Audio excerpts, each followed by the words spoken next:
Boa noite, meu nome é Marília Souza, tenho 56 anos, moro em Mogeiro, na Paraíba.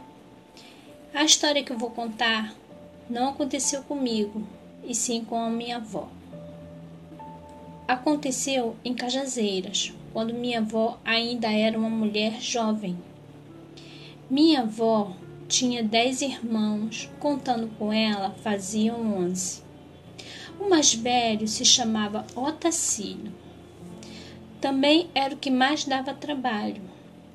Briguento, invejoso, preguiçoso, malcriado, respondão. Ele não se dava bem com ninguém, aliás, com nenhum dos irmãos. Quando ele estava presente, havia sempre discórdia. Na faixa de seus 15 anos, meu tio-avô, Otacílio, foi embora de casa para outras paragens. Ficou anos sem dar notícia, já que era dado até como morto, para desespero de minha bisavó. Quando minha avó já era casada e meu avô trabalhava na prefeitura, minha avó já tinha 4 meninos, dentre eles meu pai. Minha avó tinha uma criação de cabras e tirava leite para ajudar no sustento da família. Minha avó era dos filhos de meu bisavô a que tinha melhores condições. Morava bem próximo à cidade, que dava para meu avô ir rapidinho a pé, numa distância curta, e moravam próximo da família, bem dizer lado a lado. A minha avó era muito trabalhadora, inteligente, brava e corajosa. A casa de meus avós era um cômodo só, quarto, sala, cozinha, tudo junto. Tinha só uma porta que era dividida verticalmente e dava para o terreno da casa, que era grande. O banheiro ficava lá atrás e tinha um poço bem em frente à casa. Um dia que o sol estava muito quente, esse tal tio-avô apareceu depois de tantos anos. Apareceu e junto a ele sua esposa, Dona Helena. Não tinham filhos. Minha avó conta que ele foi morar em um matagal, longe da cidade, longe dos irmãos, longe de tudo. Nesse lugar não tinha água, era uma tapera cercada de mato para todos os lados. Meu tio-avô era um homem alto, muito magro, de fartos cabelos pretos. Os olhos eram cinzas. Minha avó dizia que era um azul de pobre. Todos estranharam sua aparição, tanto os irmãos quanto a cidade toda. Era um comentário geral. Um sujeito estranho, matuto, meio ermitão. A esposa dele, Dona Helena, era uma boa pessoa. O que tinha meu tio-avô de estranho, tinha a esposa de boa pessoa. Mas a história não é essa. A história começa agora. Logo todas as sextas-feiras, passou a ter sumiço de pequenos animais na vizinhança. Um animal muito estranho, sorrateiro, esperto, estava caçando e matando os bichos, sem deixar rastro. Junto havia uma sessão de latidos e uivos, noite afora. Os cachorros da cidade da vizinhança ficavam loucos até a madrugada. Pela manhã, os bichos sempre apareciam no meio do matagal, todos estraçalhados, e às vezes só o couro e a cabeça. Podia ser qualquer animal: cabra, bode, porco, cães, novilho, animais sempre de pequeno porte. Meu bisavô, que não gostava de meu tio-avô, sempre comentava: isso só está acontecendo desde que essa criatura voltou para cá, se referindo a meu tio-avô.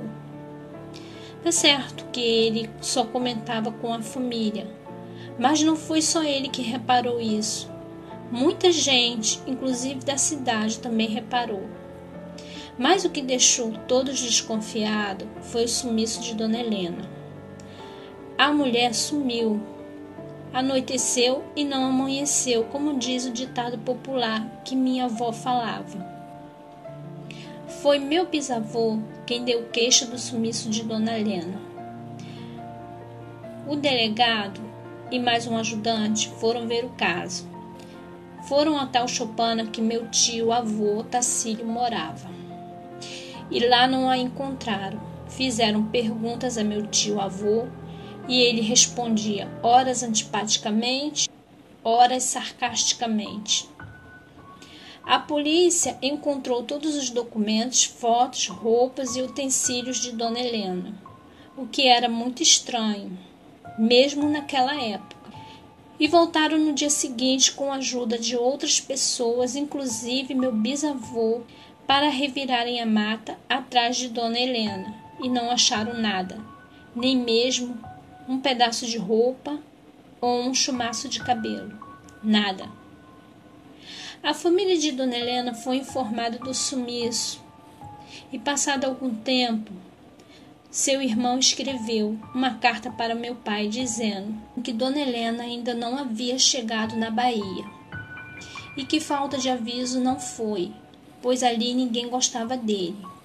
Mas ela achou de amar o cara errado e que jamais o abandonaria, pois deixou seus filhos pequenos e um bom marido para ir embora com ele. O sumiço de animais continuava. Podia ser em fazendas, sítios, quintais, cidade, não importava. Sempre, toda sexta-feira, algum animal aparecia abatido.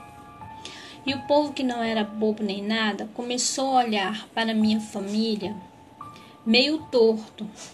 Especulações começaram a ser levantadas, passando a ser alvo de fofoquinhas. Uma noite de sexta-feira à tarde, quase anoitecendo, fazia muito calor. Meu avô fez uma fogueira no quintal.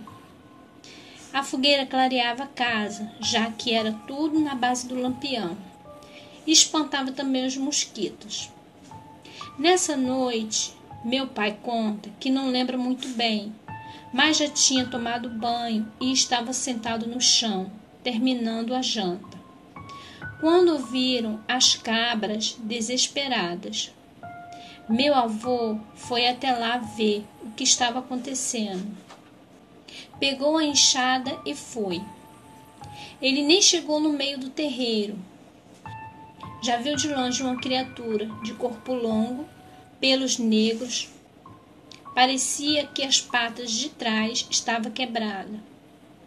O bicho andava todo desengonçado.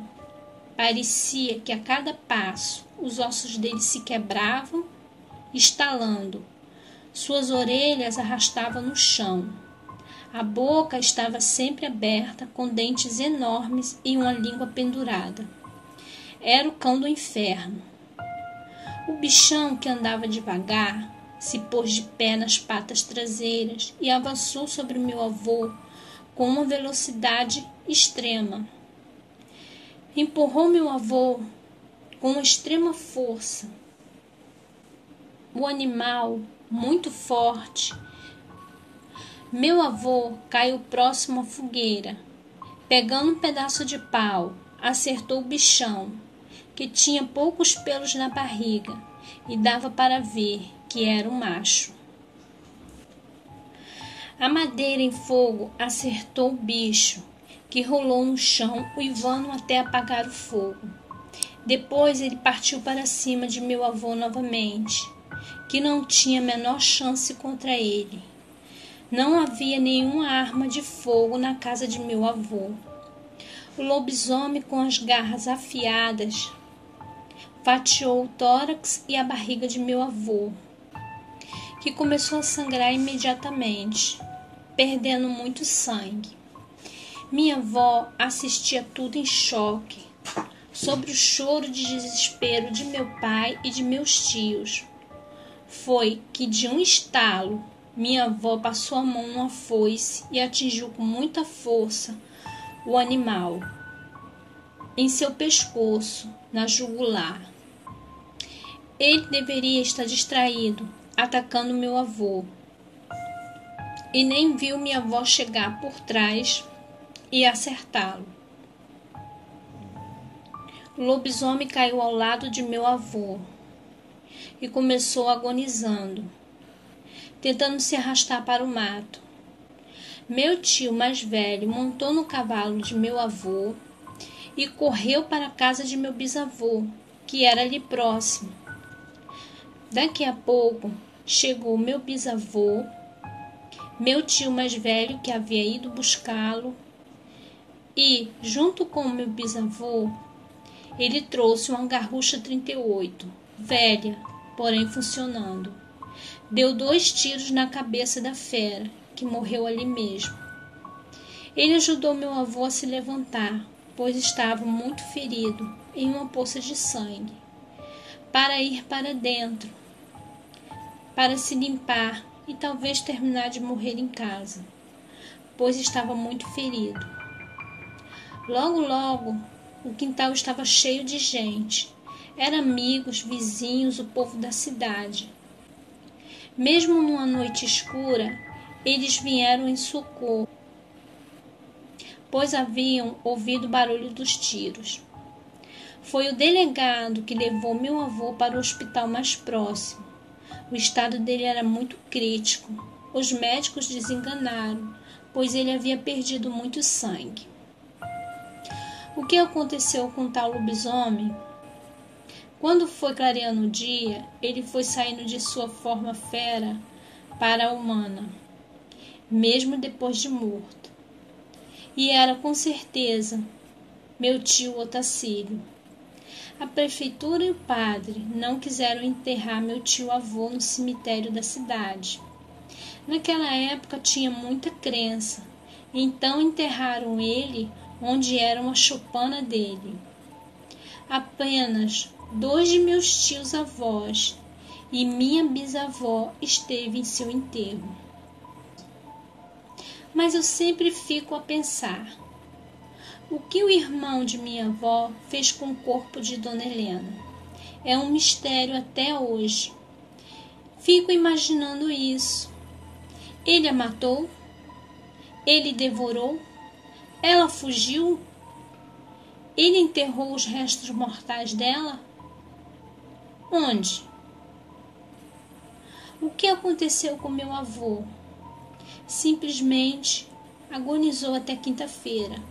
Na sexta-feira, ele se recuperou milagrosamente e sumiu. Nunca mais minha avó teve notícia dele. Existem 2 versões para o sumiço dele.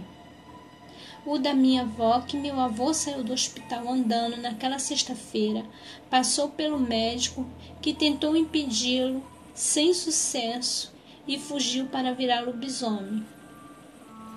A versão do meu pai é: meu avô faleceu e foi enterrado como indigente e ponto final. Mas quando minha avó, toda sexta-feira, ouvia os cães latindo, ela temia. Para ela, era sem dúvida meu avô que voltou para a cidade e que se escondia em alguma choupana velha, por ali por perto. Só sei que o medo dela foi tão grande que ela vendeu a casa, toda a criação de cabra, recebeu o dinheiro que meu avô tinha para receber e foi embora para Campina Grande. Lá ela montou um bar, comprou uma casa, criou meu pai e meus tios, deu estudo a cada um deles, viveu sempre com medo, se aposentou, viveu mais alguns anos e morreu. Meus tios-avós também saíram de lá, a exemplo de minha avó. Hoje só tenho 2 tios-avós vivos, lúcidos e trabalhadores, apesar de idosos, e contam a mesma coisa que minha avó contava. Meu pai e meus tios têm horror a essa história. Afinal, ninguém quer ter um pai lobisomem. e eles nem comentam. E quando a gente comenta, eles desconversam. Meu nome é Marília Souza, tenho 56 anos. Boa noite.